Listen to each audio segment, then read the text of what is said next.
Okay. Hi, Pasi. How are you? I'm fine, thanks. Spending a couple of days in the archipelago of Finland. Excellent, excellent. So, for those who don't know, my name is Juho Pesonen. I'm the head of e-tourism research at the University of Eastern Finland, and I'm responsible for organizing iFit events in Finland. And in May, we organized an iFit talk at Helsinki that focused on technology-enhanced tourism experiences. And Pasi Tuominen, who is a principal lecturer at one of our top hospitality schools in Finland, Haaga-Helia, University of Applied Sciences, presented the box project, which was really interesting. And we figured out that this is something that we want to share to greater extent with the iFit members and all the people who are interested in this topic. And that's why we are now organizing this Google Hangouts, and hope that this discussion and this demonstration about the project will be useful for providing ideas and insights into how technology is enriching hospitality experiences. So we have the shorter version of the presentation Pasi gave us at the iFit Talk Helsinki, and we are just going to go through the presentation shortly and discuss the possibilities and topics that are involved and connected to it. So now I'm going to start the presentation and give the turn to Pasi to tell us a little bit about what is the Box project. Please. Okay, thank you, Juho. We started off in Haaga-Helia 3 years ago to formulate an idea and a concept that could be sold and could be funded by the Finnish government and the hospitality and tourism companies here in Finland. The Box is an international research and development project. We aim to do academic research in the background, but mostly we are focused on providing answers to the entrepreneurs and the companies that are trying to figure out what might the future look like. And we set up 3 goals to the project, which were, first of all, to measure and do literature review and see what the existing knowledge is about sensory experiences in tourism and hospitality locations. Secondly, we set up an aim to find out the existing technology that could be used in enhancing the experiences. And finally, we had this kind of an ultimate goal, the third goal, and the aim is to go to select one of the existing touristic attractions here in Finland and try the new equipment, new technologies, and then see how the existing clientele and the customers, how do they react and what do they think about it, whether it really enhances the experience or is it just a kind of a nice to have or a gimmick. So that's it. That's the project in a nutshell, and we've been doing it for 3 years now. So the project is nearing its end at this moment, and you've done quite a lot of different things during this project. And now we are just going to go through some best examples that have come up during your work. Yes. So as this is a slide you gave us and presented to us that shows how the technology enhanced experience has developed during the years. And can you open up this a little bit more? Yeah, this is actually quite recent slide that I've been using, and it only came to my mind last November, December, when we were visiting Orlando. And of course, we visited Animal Kingdom and saw the new Avatar rides and then the technologies that they are using. And when we came back, I started to go through the history. What kind of things have already been used in the past? And this slide is a kind of a illustration of that. For many years, decades, the kind of a technology that was used in a customer experience improvement sense, it was done by the big movie studios, Universal and Disney, at their amusement parks. And only recently, other kind of venues, museums, breweries around Europe, especially different kind of visitor centers, they have come and installed new technologies, and so in past 2 years there has been a tremendous kind of improvement and lots of examples that we can study from. But for the past 20 years, almost nothing happened. Everything that happened was in Universal Studios or Disney parks. Yeah, this is really interesting to see that the development has been so rapid. So can you say what happened 2 or 3 years ago? Why did suddenly all these kind of new things, and especially things that are focused on individual businesses instead of these huge global brands, how come they started coming up just now? A couple of interesting examples in the timeline, or kind of a timeline that I have placed here, is that a small restaurant in Shanghai called Ultraviolet. It's a tiny little place in an unknown location. So he's a top chef, French top chef called Paul Bayret, and then he came up with a group of friends who wanted to do video mapping and using artificial scents in a kind of in a way that he creates the culinary experience, and then with the technology available already in Shanghai 4 or 5 years ago, they came up with the concept. And of course, it got really good publicity. The food is excellent. The prices are ridiculously high. So it's a kind of an exclusive experience. But basically what happened with those 2 examples that are restaurants, that even though the prices were still high 4, 5, 6 years ago, all the technology was really kind of an experimental level, and they were really expensive.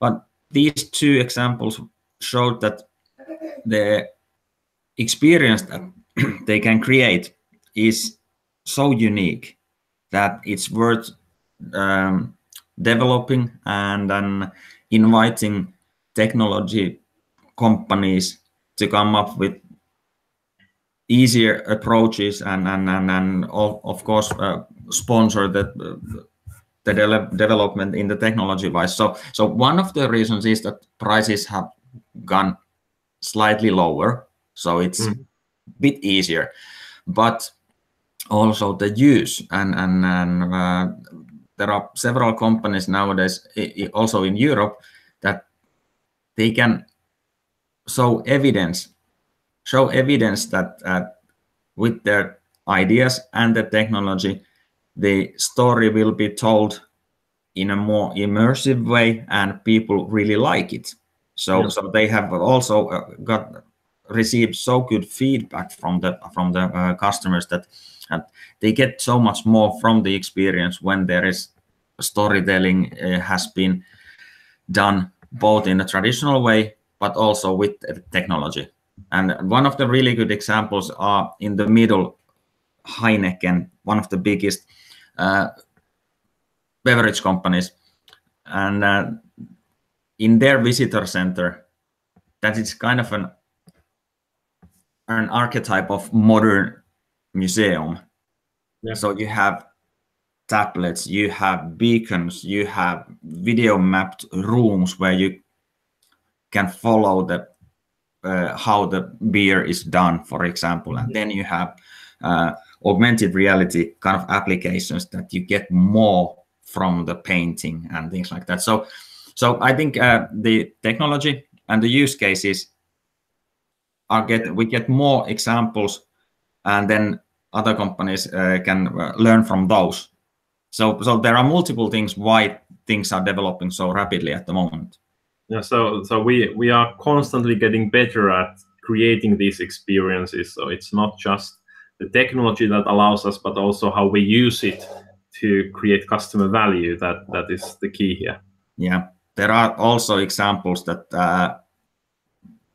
some of the places have used hundreds of thousands of euros to come up with a kind of a gadget, but they miss the story.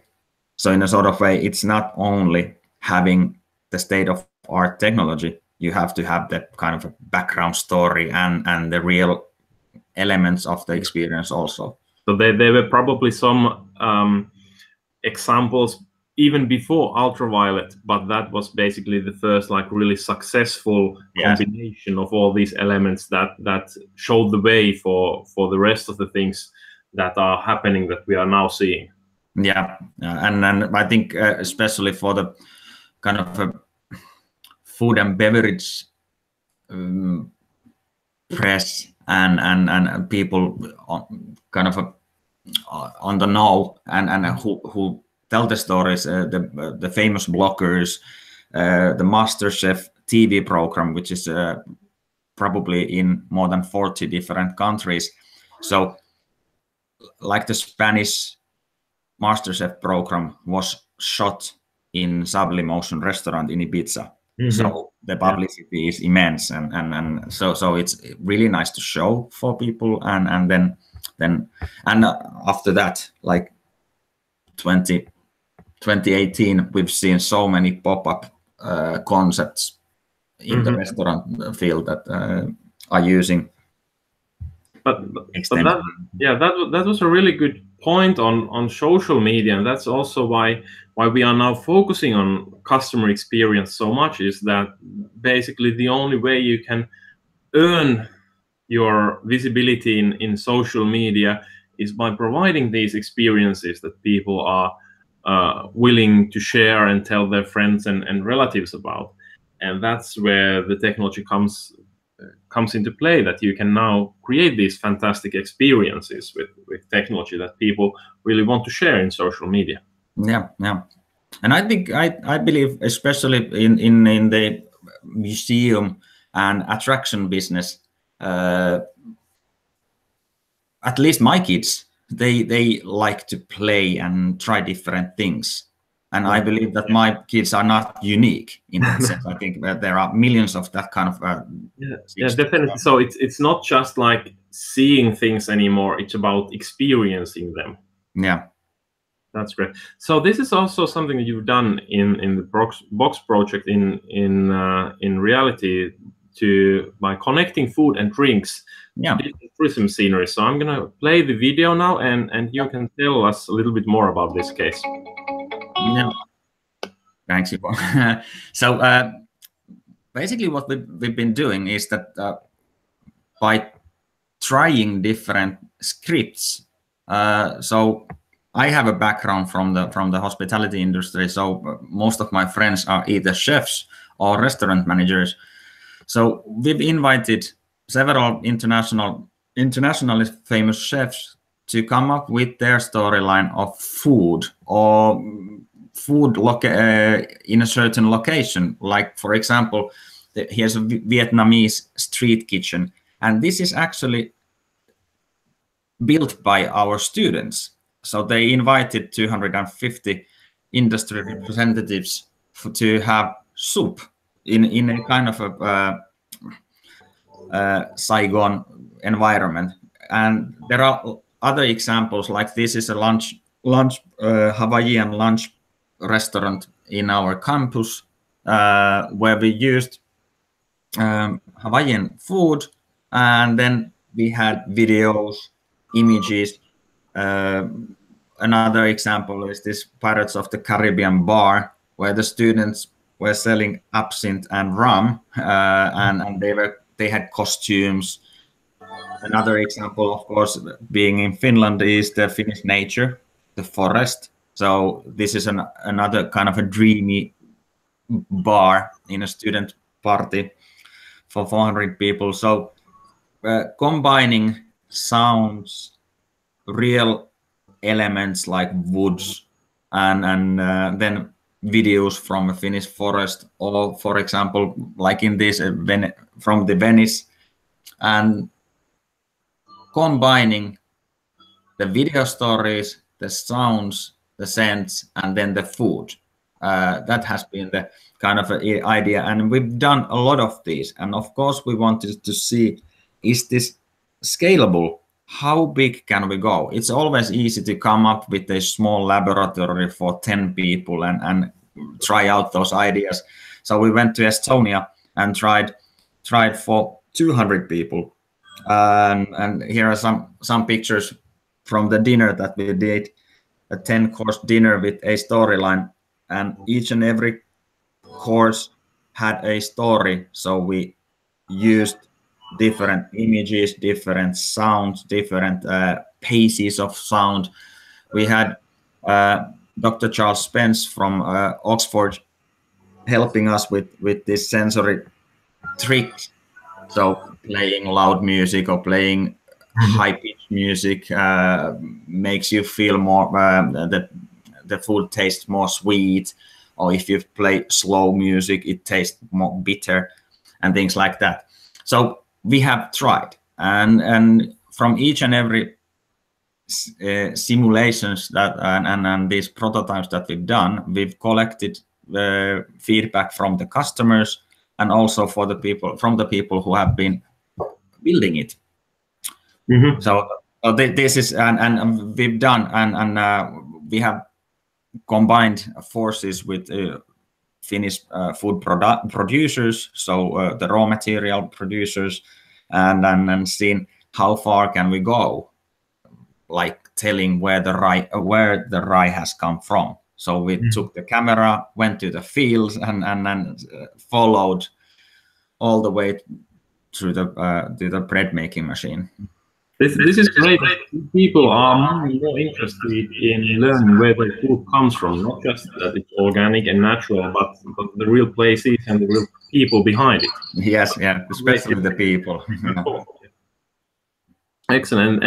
And this videos also show that it's not just like projecting images to the walls or anything else with augmented reality or virtual reality, when it has to be in every touch point with the customer, all the clothing, all the kitchen machinery, all the bars, scents, audio, everything, multisensory experiences, everything has to be created to back each other up and create these experiences. Yeah, and in a way, when we've been doing these, and we tried first them in our small box in the campus area, kind of a laboratory environment, and then we have taken the best ideas to the existing restaurants or hotels in Helsinki area, and that has been really helpful to also show the entrepreneurs that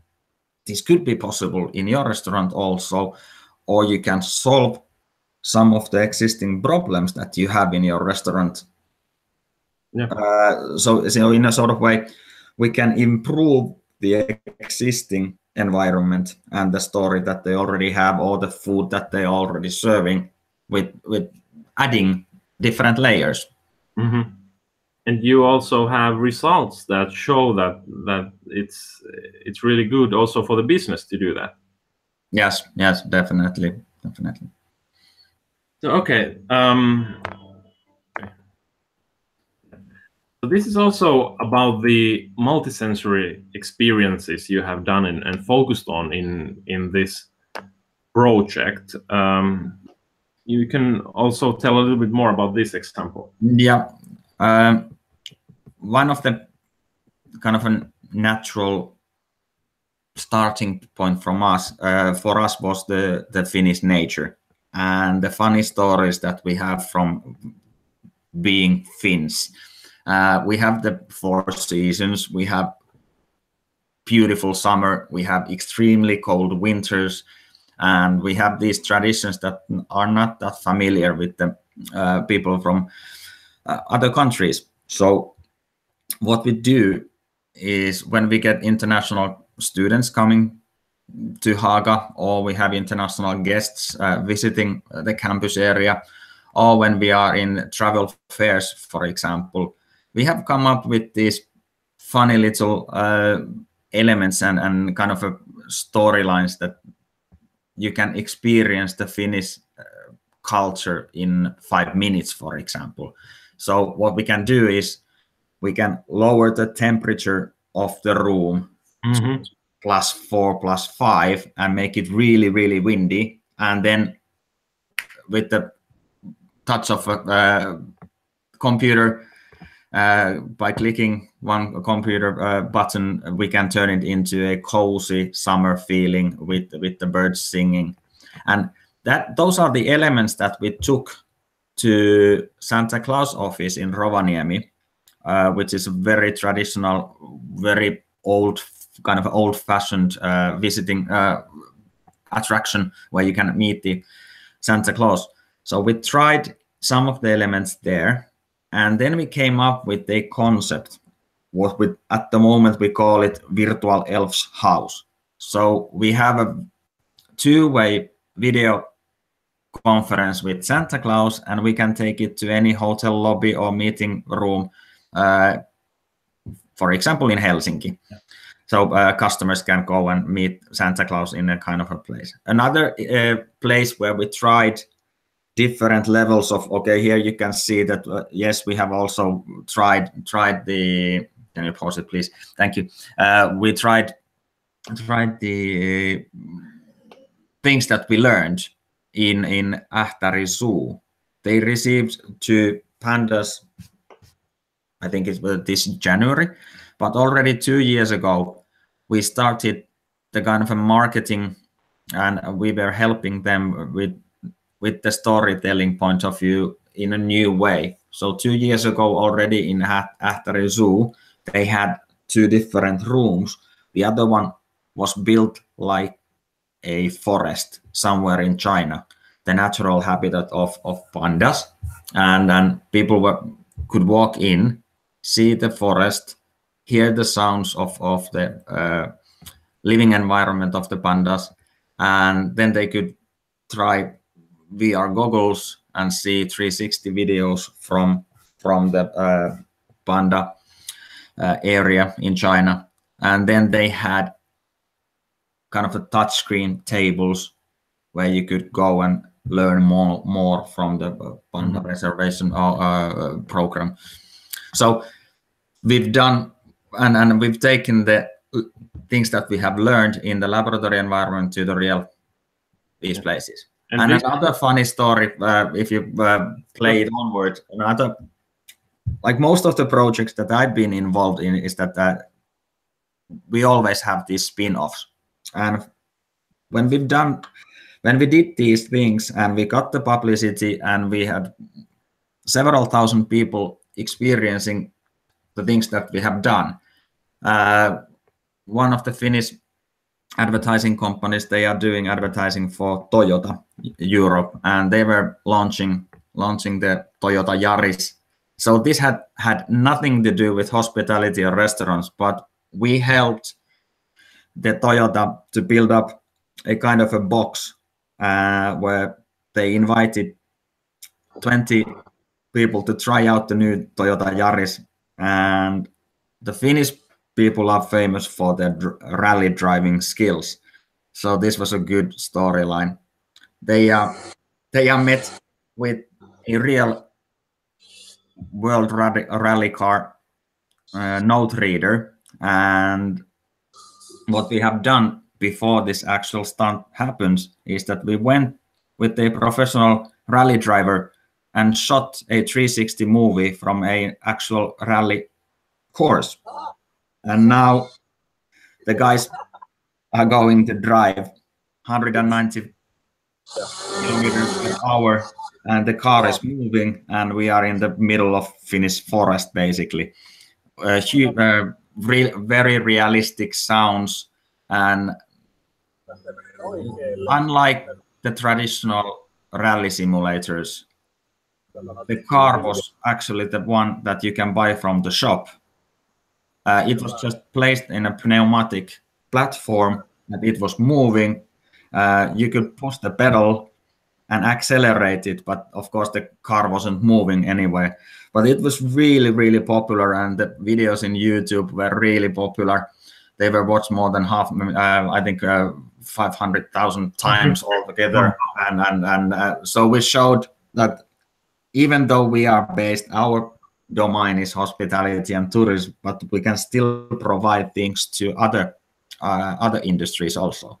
And what we did with After It was quite interesting, because this kind of virtual reality allows us to test experiences before building them. Like when you think about After Zoo and how they build their new infrastructure for pandas, it's a huge investment, and it's starting to be cheaper to test out those experiences beforehand in virtual reality before you build them and optimize them already at that point, and use virtual reality in that way to enhance the tourism experience. Yes, definitely, and you can kind of take pieces from your plan.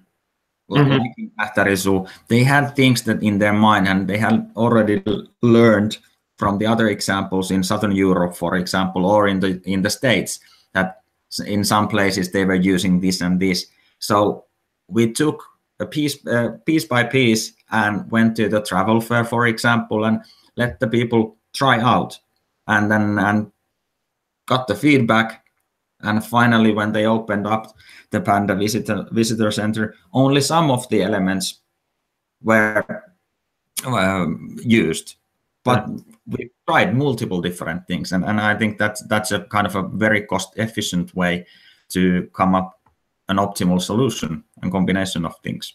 Indeed. And I just visited the pandas, and I of course looked at them from the tourism expert perspective, and everything worked perfectly. Everything was well organized, and the zoo area was well designed for pandas and so on. So I think that focusing on customer experience beforehand really paid off, and it's a great place to visit. Yeah, that's true. Then you have also focused more on hotels, as you said. You're focusing on hospitality, and now you have this concept of a hotel as a tourism media. Can you explain a bit more about this? Okay, this we have done a lot of things with the Santa Claus, and the Santa Claus Visitor Center is owned and operated by a Finnish company that also has a hotel chain, and it's called Lapland Hotels. And traditionally, Lapland Hotels has operated in Lapland, so the northern part of Finland. But now they have expanded their operations to southern Finland also. So they have in Oulu, they have in Tampere. One hotel is going to open in August in Helsinki, Boulevardi. And the idea behind the expansion is that more and more, especially Asian tourists, they arrive to Finland through Helsinki, and what they would like to spend a day or two in Helsinki and then continue to Finnish Lapland, for example, or the lake areas. So what the company is looking for is to have a kind of a gateway to the Finnish Lapland in Helsinki. And what we have planned with them is that already in the hotel, you can tell the story by using different technologies. Like in the example here is the gym. How would the future gym look like if instead of having windows, there would be screens, and you could change and showcase especially the different, for example, the different seasons in Lapland. Like this is the autumn with colorful leaves, and then you could show the winter, because not all the tourists have the luxury of coming 4 times in Finland, so you could use that.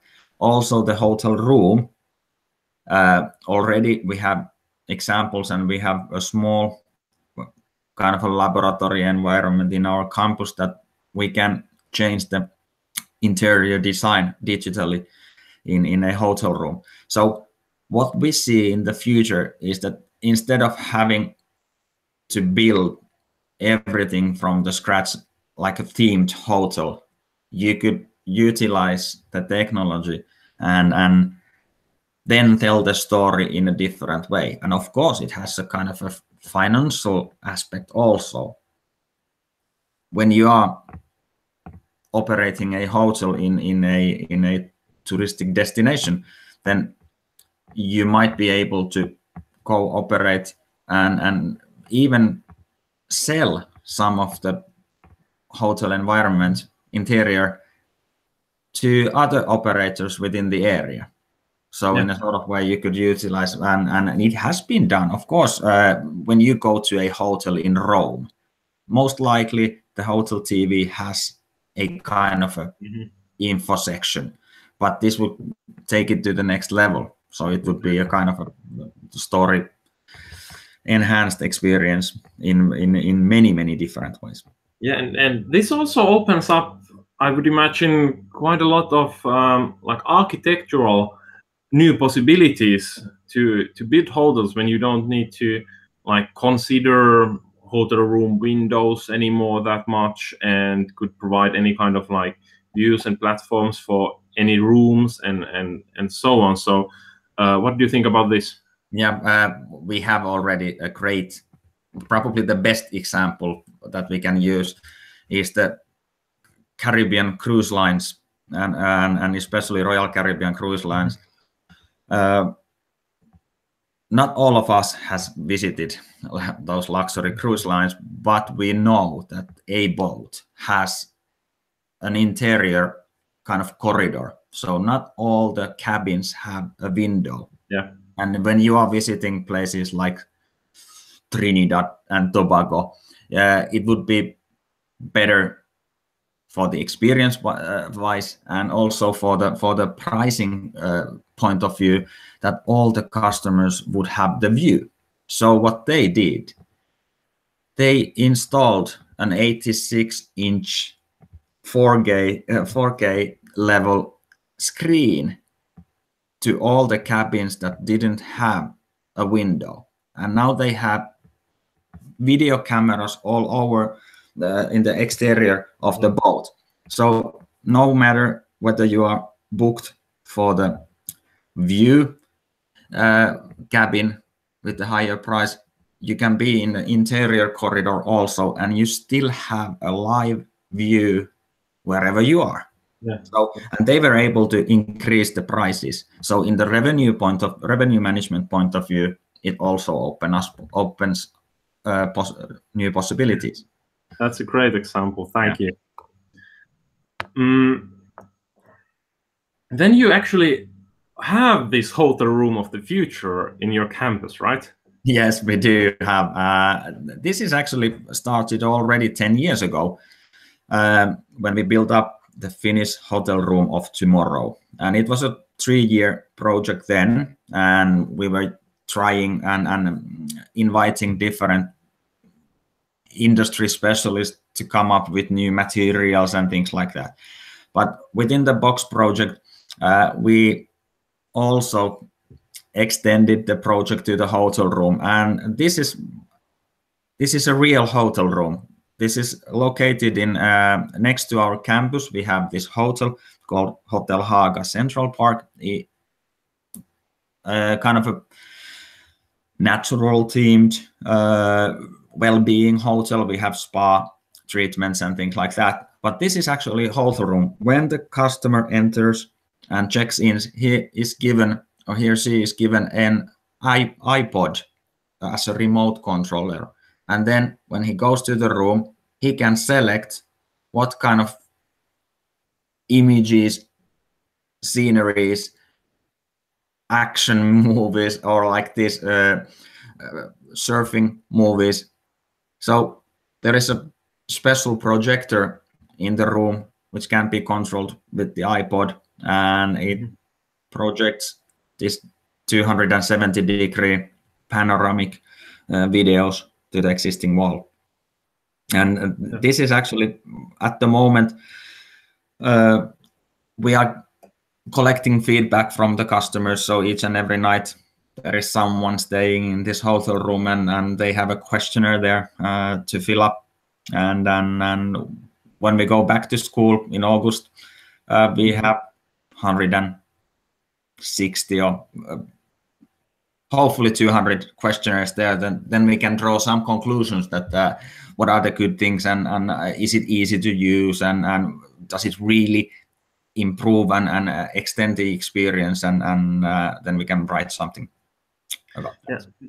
Now the hospitality industry is discussing a lot about Airbnb and other sharing economy services, and one of the reasons why these have become so popular is that people are looking for experiences, and Airbnb can offer these different kind of experiences. You are not just staying for the night, for the bed, but you are meeting people and having this local connection and so on. Do you think that this could be one of the tools that hotels could use to provide competition for Airbnb as a platform for experiences? So if people are looking for experiences, not just a bed for the night, could this be one possibility that hotels could offer these experiences for tourists? I believe that hotels could learn a lot. First of all, hotels can learn a lot from the Airbnb operators, and also the whole idea of sharing economy. But yes, I believe that in the future, and in a very near future, hotels, at least part of the hotels, have to come up with a solution that you can get closer to the local community, and also acting as a kind of a mediator between the customers and the local community. So what I believe is that we are going to see more and more communal areas, areas that invite the locals to the hotel environment. So the kind of a mixing and mingling with the local culture and local people will happen more easily. So that's something that I believe that will happen. And on the other hand, I see that hotels, they have the possibility to offer stories, information, and different viewpoints of the local culture and the local kind of architecture or history through different levels of reality. So whether it's an application or augmented reality application in a mobile phone, or whether it's VR goggles or a similar kind of an immersive hotel room that we are trying. But I believe that the hotels have the possibility to fight back, or kind of learn from the Airbnb industry, but also improve and make their own version of how to become a member of the local community. Exactly.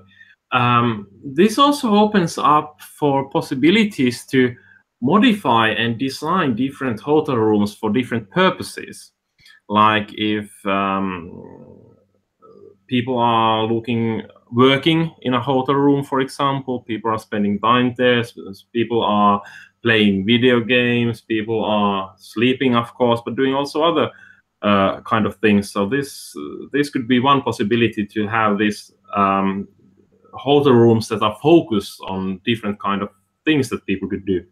Yeah, and I don't know whether it's going to happen, but kind of a no label hotel might be one of the future also, that you have blank white rooms, and basically what the customers are doing is that they designed kind of an instant design, or with the digital technology, if you are a heavy gamer, then you kind of modify your room from the existing elements to please your kind of things that you do. And if you are a kind of a yoga person, then it becomes a yoga room or kind of a meditation room. And yes, I think it's mass customization for each individual. So it's not the same room for everybody, but each room is designed just for you.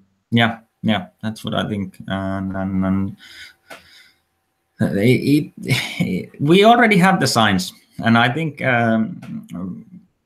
Choku Hotel in Amsterdam is kind of a good example that it's a kind of a multifunction ideology, that you either have a kind of a office environment, or you are sleeping or using as a traditional hotel room sense, or it's your office. I think there are tenants already that they rent the hotel room and use it as their office for 1 month. Mm-hmm. Okay, that's interesting development. So one of the last things that I'm bringing up here is the spa of the future that you have been working with. Yeah, what does it look like? This is a conceptual design, and it's made with the computer, and we met this group of designers and great thinkers in Sweden, and part of the company is they have Finnish people also working there, and they had an idea of combining the Finnish nature and future technology, and already the existing technology also, and come up with a kind of a combination of spa, travel shop, travel advertisement kind of a place somewhere in an overly crowded, busy environment. And we have used as an example Singapore, an office building in Singapore with no windows, and it would be a combination of different themes that could be used for the improving the well-being, so using traditional methods of fresh air or cold water, salt treatments. So actually in the behind there are real evidence that these treatments have been used already to cure diseases, and so some of the ideas are from the existing medical treatments and preventing the diseases, and then combining those through digital technology with the Finnish nature. And this is a computer kind of a video, computer generated images, but the storyline is there, and the concept is basically ready, and now the Nordic and beyond, and we are seeking for people who would be willing to invest and try this out in a real life context. Yeah. It's also a really great example of how technology can help design these spaces, and transforming an office building into a spa is something that technology definitely can help with. Yeah. Well, I think that's it.